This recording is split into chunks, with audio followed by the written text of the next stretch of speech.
چلے اسی تنخواہ میں سے جب بندہ بڑے بیٹے کی شادی کر کے بہو بیاہ کے لے آئے تو پھر بھی کام چلتا ہے، اور جب اس بیٹے کو اللہ بچے عطا کر دے تو اسی گھر میں، اسی آنگن میں، اسی چھت کے نیچے کام چلتا ہے۔ تو پھر تو مان جانا کہ چلانے والا تو نہیں، چلانے والا کوئی اور ہے۔ پھر تو مان جا کے چلانے والا کوئی تو اس وقت جب تنخواہ تیری لگی تھی تو کہتا تھا ابا ابھی میری شادی نہ کر، میں بیوی کو کیسے کھلاؤں گا؟ تو وہی شخص ہے جس کی چھت کے نیچے پھر 1.5 درجن پوتے بھی پل رہے اور گزارا ان کا بھی ہو رہا ہے۔ تو رزق کا ذمہ کس کا ہے؟ اللہ کا ذمہ۔ اب ہمیں پتہ ہے پہلی بات تو پریشانی اس لیے اتار دینی چاہیے کہ ذمہ ہمارا ہے ہی نہیں۔ اب دوسری بات یہ کہ ذمہ داری کس کی ہے؟ اللہ حکیم بھی ہے اور علیم بھی ہے، حکیم بھی ہے اور جانتا بھی ہے اور اسے پتہ بھی ہے کہ دینا کس طرح ہے۔ اب ہم پتہ کیا کہتے ہیں؟ کہتے ہیں وہ جو بندہ پجاروں میں بیٹھا ہے وہاں اسے نہیں بیٹھنا چاہیے تھا، اور میرا حق تھا۔ تجھے زیادہ پتہ ہے کہ اللہ کو؟ بول کے بتانا کس کو پتہ زیادہ ہے؟ کیوں جی؟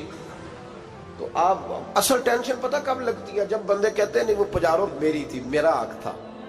وہ جب گزرتی ہے نا پاس سے مہران کے تو مہران والا ٹینشن بڑی لیتا ہے، حالانکہ اللہ کو زیادہ پتہ ہے کہ وہ حق۔ ایک بات اپنے ذہن میں یاد رکھ لیں، رٹ لیں کہ جو میرے لیے بہتر تھا میرے رب نے مجھے دے دیا، اور بات ختم ہو گئی۔ بس وصل اچھا ہے نہ فراق اچھا ہے، یار جس حال میں رکھے وہی حال اچھا ہے۔ بس جو میرے حق میں بہتر تھا میرے رب نے مجھے، مسئلہ یہ ہے کہ تو اس پہ راضی ہونے کو تیار نہیں۔ حضرت علی کرم اللہ تعالیٰ وجہ الکریم نے میرے نبی پاک کی ایک حدیث بیان کی ہے، اور جناب علی جب یہ حدیث بیان کیا کرتے تھے تو حضرت مجاہد فرماتے ہیں یوں لگتا تھا کہ جیسے حضرت علی ہمیں ہر پریشانی سے نکال رہے ہیں۔ مولا علی شیر خدا رضی اللہ تعالیٰ عنہ فرماتے ہیں کہ مجھے میرے نبی پاک صلی اللہ علیہ وسلم نے ایک طریقہ دیا تھا ٹینشن فری ہونے کا۔ آپ فرماتے ہیں مجھے تو بڑا راس آیا ہے، تم بھی اگر کر لو گے تو تمہیں بھی فائدہ دے گا۔ کہا وہ کیا؟ حضرت علی کہنے لگے محبوب علیہ السلام نے فرمایا تھا لوگوں تم اللہ کے دیے ہوئے تھوڑے رزق پہ راضی ہو جاؤ، وہ تمہاری تھوڑی عبادت سے تم سے راضی ہو جایا کرو گا۔ بس تم 2 نفل بھی پڑھو گے تو اللہ راضی ہو جائے گا، تم 1 رکوع بھی سویرے اٹھ کے پڑھو گے تو وہ راضی ہو جائے گا، وہ تمہارے 313 درود شریف سے راضی ہو جائے گا، تم اس کے دیے ہوئے تھوڑے رزق سے راضی ہو جاؤ۔ ٹینشن اس لیے ہوتی ہے کہ ہم راضی نہیں جو اس نے ہمیں دیا ہے۔ وہ حل میں مزید کی جو دوڑ ہے نا، حل میں مزید کی، بے قدرہ کچھ قدر نہ جاتی، کیتی خوب تسلی ہو، دنیا دار پجاری زردے کتیاں دے گل ٹلی ہو، بک بک روشن اکھیاں تکیو ویک حویلی کلی ہو، تے کوچ نصیر اساں جد کیتی پہ جانی تھر تھلی ہو۔ تو یاد رکھیں یہ جو ہے نا مصیبت کے مال آ کیوں نہیں رہا، وہ سامنے والا پلاٹ میرے گھر کے سامنے ہے گھر کے سامنے، پر رجسٹری میرے نام کیوں نہیں؟ یہ مصیبت سانس نہیں لینے دیتی۔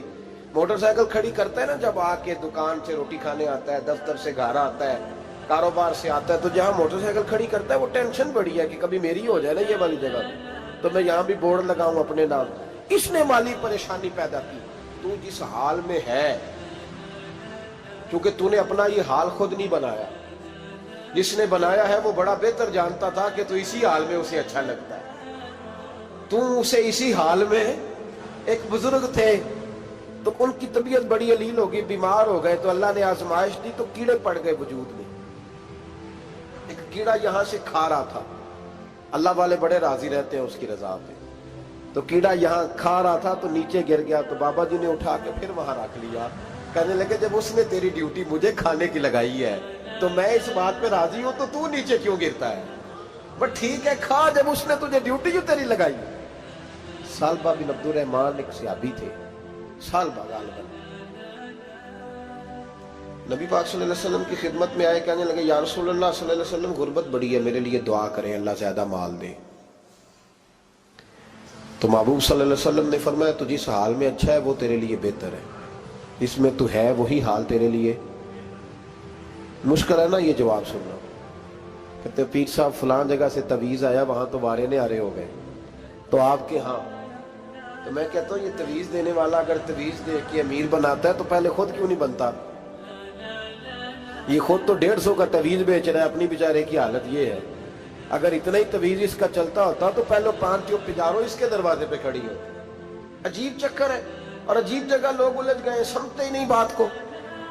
یا رسول اللہ صلی اللہ علیہ وسلم دعا کر دے تو محبوب نے کیا فرمایا؟ فرمایا تو جس حال میں ہے نا وہ حال تیرے لیے بہتر ہے، اسی میں رہ۔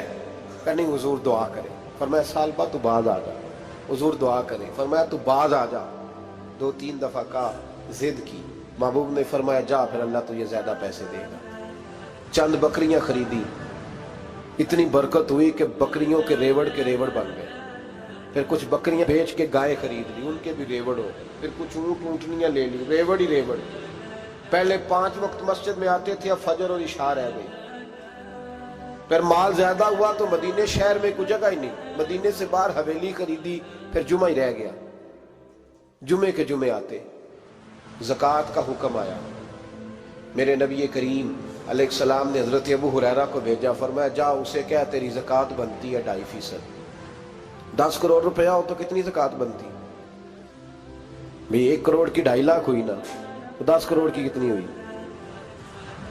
تو بڑی مصیبت ہے جب بینک سے میسج آتا ہے نا کہ 25 لاکھ نکل گیا تیرے اکاؤنٹ سے، بہت بڑی مصیبت، بڑی ٹینشن ہوتی ہے۔ ایک صاحب میرے پاس آئے، ان کی زمین اچانک مہنگی ہو گئی، اچانک پہلے کچھ 15-16 لاکھ کی ایکڑ زمین تھی، پھر وہ کروڑ کی ہو گئی۔ تو میرے پاس آئے، کہنے لگے وہ 10 کروڑ روپے بنتے ہیں تو زکوٰۃ، تو میں نے کہا آپ نے کیا کیا؟ زری زمین پہ عشر آتا ہے، اس پہ زکوٰۃ نہیں آتی، تو آپ نے کیا کیا؟ کہنے لگے وہ کچھ سوسائٹی کے رول کے مطابق میں نے فائلیں وغیرہ لے لی ہیں، اب میں نا کبھی موقع آئے گا تو ان کو بیچوں گا۔ تو میں نے کہا اب تو آپ کا یہ مال ہو گیا بزنس کا، تو اب تو اس پہ زکوٰۃ آئے گی۔ 10 کروڑ پہ جب 25 لاکھ سنا تو کہنے لگے فوراً دینی پڑتی ہے کہ تھوڑی تھوڑی سے بھی کام چل جاتا ہے؟ تو میں ان کا چہرہ دیکھنے لگا، میں نے کہا نہیں وہ تو آپ کو پتہ ہے، ویسے حضرت عمر فرمایا کرتے تھے بانٹ کے نہ دو، کوشش کرو کسی ایک کو دو، چلو کسی کا تو کچھ بن جائے، تو ایک کو دینی چاہیے۔ کہنے لگے تو مطلب یہ ایسا ہی حکم ہے؟ میں نے کہا آپ کسی اور سے تحقیق کر لیں۔ اب یہ بھائی لیتے وقت نہیں تجھے ٹینشن ہوئی کہ 15 لاکھ کا کروڑ ہو گیا، تو اس وقت نہیں تو نے کہا کہ یا اللہ، تو یہ کیسی سوچ ہے مسلمان؟ کس طرح کا اس کا؟ ہمارے ہاں جب کسی آدمی پہ حالات خراب ہوتے ہیں نا، تو سب سے پہلے وہ اس طرح کرتا ہے کہ جو میں کہیں اللہ کے رستے میں دیتا ہوں پہلے اسے بند کروں۔ جس رستے تجھے آ رہا تھا پہلے تو نے وہ رستہ بلاک کیا۔ حضرت اسماء بنت ابی بکر صدیق کہتی ہیں میں حضور کو مسجد کے لیے، ادارے کے لیے، صحابہ صفحہ کے لیے کچھ دے رہی تھی، تو میں نے گننا شروع کیا تو حضور مسکرانے لگے۔ حضور مسکراتے کیوں ہیں؟ تو فرمانے لگی، محبوب فرمانے لگے اسماء اللہ کے رستے میں گن گن کے نہ دیا کر، ورنہ وہ بھی تجھے گن گن کے دے گا، تو اس کے رستے میں بے حساب دے، وہ بھی تجھے بے حساب ہی عطا فرمائے۔ لیکن پہلے یہ والا پہلے دروازہ بند کرو، یہاں سے پیسے ختم ہو رہے ہیں، تو اس طرح کرنا بھائی۔ اس دفعہ سوٹ ذرا گرمیوں والے نہ خرید، لیکن جو تو اللہ کے رستے میں دے رہا ہے اسے دیتا رہے۔ لیکن ہم اپنا نقصان کرتے ہیں، زیادتی کرتے ہیں اپنے ساتھ۔ میں نے آپ کو پہلے بھی بتایا تھا پیار کی بولی ہے، پھر بولتا ہوں۔ ایک بڑے بڑے پیار والے دوست ہیں، ایک دفعہ مجھے کہنے لگے کہ آپ کئی دفعہ اعلان کرتے ہیں تو مجھے اچھا نہیں لگتا، اور آپ ادارہ بھی بہت زیادہ بننے والا ہے، بڑی چیزیں میں دیکھتا ہوں جو ہوں تو بڑا نظام اچھا ہو جائے، آپ دعا کریں اللہ مجھے پیسے دے تو میں بڑے سارے خرچ کروں گا اس کے رستے میں۔ تو میں نے کہا یا اللہ اسے 10 کروڑ دے، یہ 9.5 کروڑ تیرے رستے میں دے دے گا۔ تو چپ کر گیا، جس طرح آپ نہیں کر گئے سارے، چپ کر گیا وہ بھی۔ اس نے کہا جی نہیں جی انشاءاللہ کریں گے۔ تو میں کیا پلیا جی تے دعا پہ ہوں، ابھی تو وہ آئیں گے تو تب دیکھی جائے گی، تو تو یہیں اڑ گیا ہے۔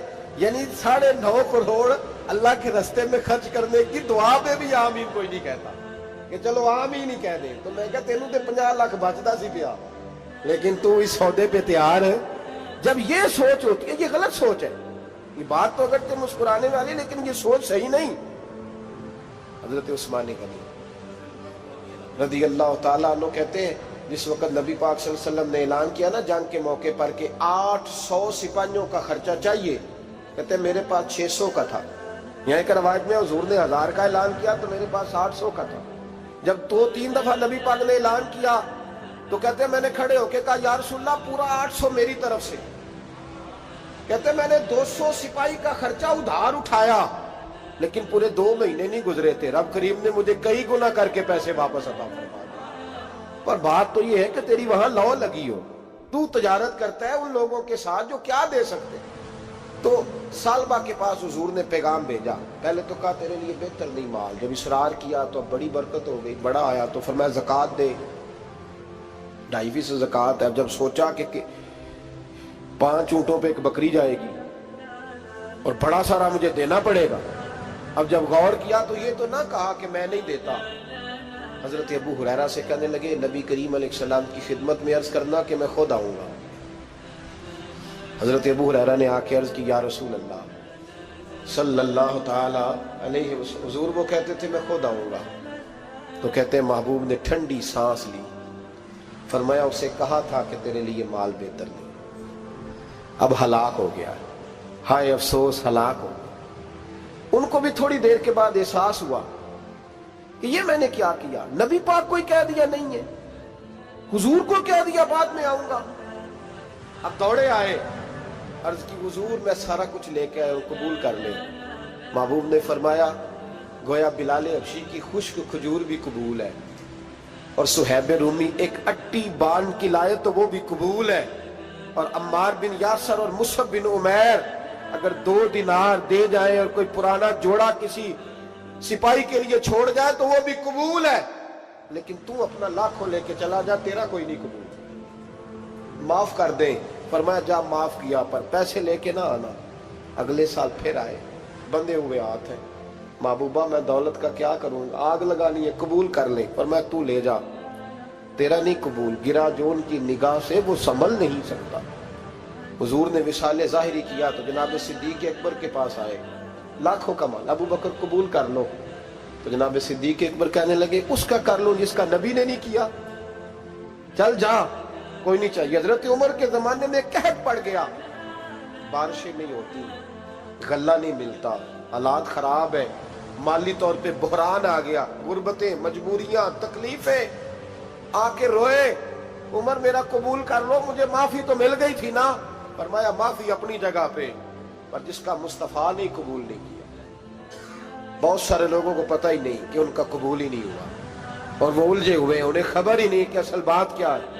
فرمایا جس کا مصطفیٰ کریم نے قبول نہیں کیا، اب ہیرے اور جواہرات بھی لے کے آئے تو بھوکے مریں گے، پر اس کا قبول، اس بات پہ راضی رہو اس حال میں اللہ نے رکھا ہوا، اس حال میں راضی رہو۔ جو مصیبت ہے نا دیکھنی کہ وہ بھی میرے پاس، تمہیں کیا پتا، کبھی پوچھ تو صحیح اس سے وہ کس مصیبت کا شکار ہے، جو مالی طور پہ بڑا امیر ہے، تو اس کی طرف دیکھ کے اپنا دل برا کرتا ہے۔ بس جس حال میں رب نے رکھا ہے اس حال میں رہ۔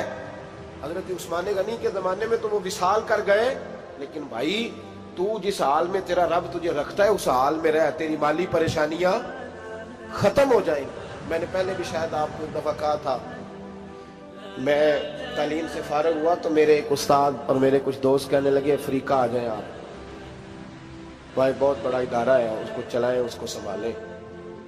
میری والدہ سے میں نے کہا، کچھ طبیعت ہوتی ہے نا انسان کی، میرا بھی دل لگ گیا۔ میری اماں پڑھی نہیں تھی لیکن اللہ نے دانائی بڑی عطا فرمائی تھی، حکمت بڑی تھی، سیانی بڑی تھی۔ تو میں نے کہا اماں جی تو مجھے ساؤتھ افریقہ کی دعوت ہو رہی ہے تو آپ کیا کہتی ہیں؟ تو اٹھ کے میرے پاس آ گئی اور مجھے انہوں نے اپنے بازوؤں میں لے لیا، پھر میرا ماتھا چوما، کہنے لگی پتر میں تے وال بھی نہ پوٹ کے دیوا کسی نے، ہم نے دولت کا کیا کرنا، تو اللہ کا نام لے کے کہیں بیٹھ جا، رب کریم رون کے لگا دے گا، خیر ہو جائے۔ تو میرے بھائی یاد رکھیں ان چیزوں سے تھوڑا سا دیکھیں نا، قناعت کریں، جو اللہ نے دیا اس پہ راضی ہو جائیں، اللہ بڑا مہربان ہے، وہ آسانیاں کر دیا کرتا ہے۔ تو یاد رکھیں میرے رسول کریم علیہ السلام نے ایک تو ہمیں درس یہ دیا ہے کہ تو سمجھ جا، قرآن نے ہمیں بتایا ہے کہ روزی تیری ذمہ داری نہیں، روزی کس کی ذمہ داری ہے؟ اللہ کی۔ اور دوسری بات یہ کہ جو اللہ نے تمہیں دیا ہے اس پہ تو راضی ہو جا، تیری مالی پریشانیاں ختم ہو جائیں۔ اور پھر حضور صلی اللہ علیہ وسلم نے فرمایا مذہبی طور پر جب دیکھو تو آگے دیکھو، اور دنیاوی طور پر جب دیکھو تو پیچھے دیکھو، پریشانی ختم ہوگی۔ مذہبی طور پر جب دیکھو، جو 5 نمازیں پڑھتا ہے وہ تہجد پڑھنے والے کو دیکھے، اور جو تہجد پڑھتا ہے وہ اشراق چاشت پڑھنے والے کو دیکھے، اور جو بندہ اشراق اور چاشت پڑھتا ہے پھر اس کو دیکھے جو سارا دن مصطفیٰ پہ درود پڑھتا ہے۔ اوپر دیکھے کہ میں نے اور نیک ہونا ہے اور نیک، اور جب مالی معاملہ ہے تو پھر نیچے دیکھ۔ اگر تو بیٹھا نا پجاروں پہ تو پھر ٹوڈی والے پہ نظر کر، اس کا کیا حال ہے۔ اور اگر تو وہاں بیٹھا ہے تو دیکھ مہران والا بھی تو گاڑی چلا ہی رہا ہے نا، اور اگر تو وہاں ہے تو موٹر سائیکل والا دیکھ، اور تو وہاں ہے تو پھر سائیکل والے پہ نظر، اور اگر تو سائیکل والا ہے تو پیدل والے کو دیکھ، اگر تو کرائے کے مکان میں رہتا ہے تو پھر جھونپڑی والے کو دیکھ، اور اگر تو جھونپڑی میں رہتا ہے تو پھر بھی پریشان نہ ہونا، کچھ ایسے بھی ہیں جنہیں جھونپڑی بھی نصیب نہیں، جو سڑک پہ لیٹے ہوئے۔ اور اگر تو تندرست ہے نا تو کبھی جا کے ہسپتال میں دیکھ حال کیا ہے، لوگ کس حال میں، تو ہم شکر نہیں ادا کرتے، اس کا نقصان کیا ہوتا ہے، نعمتیں چلی جاتی ہیں۔ اللہ فرماتے ہیں لَئِن شَكَرْتُمْ لَأَزِيدَنَّكُمْ، تو شکر ادا کر، میں نعمتوں میں اضافہ کر دوں۔ تو بھائی مالی پریشانی کا تیسرا سبب یہ ہے کہ ہم دیکھتے ہیں مالی طور پر اوپر، تو پھر ہمیں طبیعت بگڑتی ہے۔ اور پھر مالی پریشانیوں کے کچھ اور اسباب بھی ہیں۔ امام شافعی فرماتے ہیں جن گھروں میں لوگ فجر کی نماز کے وقت سوئے ہوتے ہیں ان گھروں میں رزق نہیں آتا۔ آپ فرماتے ہیں فجر کا وقت اللہ کے دینے کا وقت ہے، اس وقت اللہ بانٹتا ہے۔ حضور صلی اللہ علیہ وسلم کا فرمان ہے نا حدیث میں کہ تہجد کے وقت اللہ پہلے آسمان پہ نزول جلال فرماتا ہے جو اس کی شان کے لائق ہے تہجد کے وقت، اور وہ کہتا ہے مانگو میں تمہیں عطا کروں گا۔ لینے کی باری آئے تو بندہ سمیٹ سماٹ کے اندر گھس جائے۔ ہمارے ہاں یہ ہوتا ہے کہ عشاء کے بعد بچے بیٹھتے ہیں موبائل لے کے، تہجد کا وقت آتا ہے تو ان کی آنکھیں بند ہونی شروع ہوتی، تو لینے کے وقت تو سویا تھا، ذرا مسئلہ کیسے حل ہوگا؟ بھائی جب کوئی آدمی خیرات بانٹ رہا ہو تو جو پیالہ پیچھے کر لے اسے ملے گا؟ کہتے اس وقت آنا جب میں بانٹ رہا تھا، اب تو کدھر آ گیا ہے؟ مثال دے رہا ہوں۔ تو فجر کا وقت مانگنے کا ہے، تو ساری رات تو گزر گئی گیمیں کھیلتے، ٹی وی دیکھتے، اور جو لینے کا وقت تھا تو سو گیا، تو کیسے آئے گا تیرے پاس؟ تو اٹھے سویرے، بندوں سے مانگ کے دیکھ لیا، بڑی عزتیں خراب ہوئی، فجر کا وقت اٹھ کے جھولی پھیلائے۔ میرے رسول پاک علیہ السلام فرماتے ہیں، رب فرماتے ہیں جب بندے میرے آگے جھولی پھیلاتے ہیں مجھے شرم آتی ہے، کیسے خالی واپس کرتا؟ عشق سرکار سے دل جس نے سنوارا ہوگا،